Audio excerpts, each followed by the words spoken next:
Alright, so Genesis chapter 11. Now, I've already done this in my God's an Asshole video.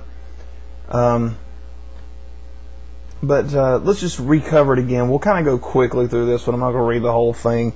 Again, because I've kind of already done this before. But let's point out some important things that we've learned now by going through Genesis 1 all the way through 10, and now we're at 11. Genesis 11, verse 1. And the whole earth was of one language. Yet in chapter 10, we just covered that all of Noah's sons, apparently all of their families, had multiple languages amongst all of them, and they were divided amongst their tongues. Their different languages were split up because they spoke different languages. Their own children. But now everyone's back to one language. How is this not a contradiction? How does that even work?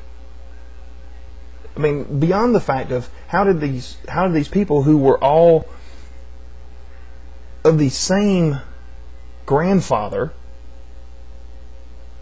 and great grandfather, how did their languages become so different that they became new nations of 3 or 4 people, however many it's supposed to be to make this nation? How did this come to be? And then all of a sudden they're all back to one language and one speech.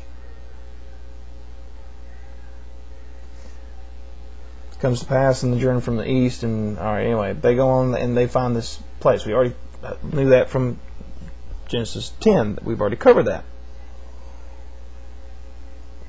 Right, again, we're back to being repetitive. Why are we being repetitive? Because these are multiple people writing multiple books who repeatedly say that there are different little pieces here and there. You got this author writing a story, you got this author writing a story, you got this author writing a story. Then you put them all together and create the Bible. There are going to be contradictions. That's why you have contradictions, because it's multiple authors telling the exact same stories in different ways, and they're all different. Yes, the Bible is not inerrant.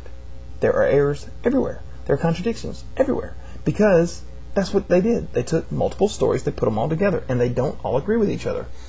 For example, Genesis 10, 5, 20, and 31 give you different examples about how people were divided in their lands, after their families, after their tongues. Yet, here in Genesis 11, 1 and in 6 through 9, it discusses how everybody speaks one language. So, again, big freaking contradiction. So they're going to build a tower. Again, we kind of covered this. So he builds a tower so they can reach unto heaven. Yet we have skyscrapers. Yet we have airplanes. Yet we have spaceships. Yet we have satellites. We have lunar landing craft. We have space stations. We have a satellite that is all the way out past Saturn, and you're telling me that God got mad because they built a tall building? Not only did he eliminate these people who, in just a few generations, and remember now, we were down to 8 people in the world, and in just a few generations, now we're building this city, and they know how, which I guess makes sense because, hey, Noah had a way to build a 450-foot freaking boat that would survive horrible storms and float for an entire year, and we can't even do that now, made out of only wood, with modern tools. Modern engineering, everything else. But here's these people who are going to build this thing, which is going to be more than 3 or 4 stories in order to get to the heavens, and I guess see God. And apparently it is to see God, because it says right here in verse 5, and the Lord came down to see the city and the tower, which the children of men builded. And Skipper's Annotated Bible puts a nice little quip of, couldn't he see it from where he was sitting? Apparently not. Apparently he's not everywhere, because he had to come down to see it. If he's everywhere, he was already there. Right? Alright, so the Lord said, behold, his people is one, and they have one language, and now there's nothing to restrain them. Alright, so because they can all speak the same language, nothing would be restrained from them. So if we all learn English, we can do anything we want. We'll have superpowers. This, of course, ticks God off. He doesn't like that. And he says, let us go down. So I guess he's talking to those sons he was talking about that were impregnating women before the flood. Now, does he really want to bring his sons back down to earth after all the mess they made the first time? And let's confound their language that they may not understand one another's speech. All right, so why would he do that? Yeah, no, I've already done this. God's an asshole. I've already covered this part. Why would he do that, though? Oh, they can do anything because they can speak to each other, so let's confuse the crap out of them. What a jerk. I mean, seriously, what a jerk. He scatters them abroad. He sends them all over the place. Now, again, remember, the flood, Noah had to go through these painstaking details in order to survive his family and one pair of every living creature that is going to live on this earth that we see today, because evolution didn't happen. And he's going to do that, but now he's just going to come down and just scatter people out so that they can't talk to each other. He screwed up again. What he should have done is had multiple families survive this flood. Then they would have all spoke different languages, and then he wouldn't have had this problem, because everybody would have spoke different languages already, and they would have already been scattered abroad. But that doesn't work that way, does it? Now, people repopulate the earth, and there are a lot more people than that could possibly be alive now than would have been alive then, and we all speak the same language. There's a lot more people in America that all speak English, and we can all talk to each other, and we can accomplish great things, and we have. I mentioned going to space, medical advances, technological advances.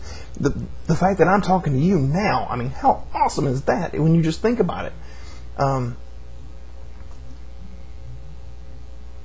Yet he's not scattering us around and confounding our language. Anyway, so he does, and these are the generations of Shem, and he was 100 years old and begat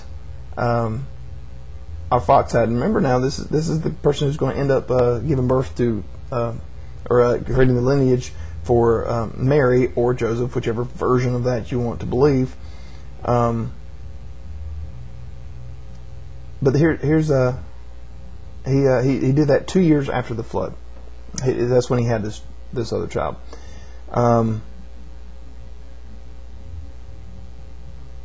Shem lived after he begat this person 500 years. Again, I thought that man's years were going to be limited to 120, and here's Shem living 600 years. But at 35, 35,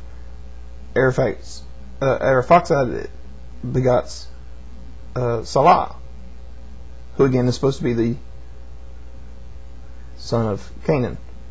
Oh well, or Canaan. I'm sorry. And he lives 438 years, or 403 years. He begat Sam at 403 years. And again, we're supposed to be, and Salah lives 433. Anyway, it doesn't. Here's a bunch of people who are all living. Let's see, 433, 464, 239, 239, 229, 128. But again, remember, everyone's supposed to be limited to 120 years. What's the deal? So, anyway, wrapping it up, because none of the rest really matters. It's all just a bunch of people having more kids. But how does any of that make any sense? None to me.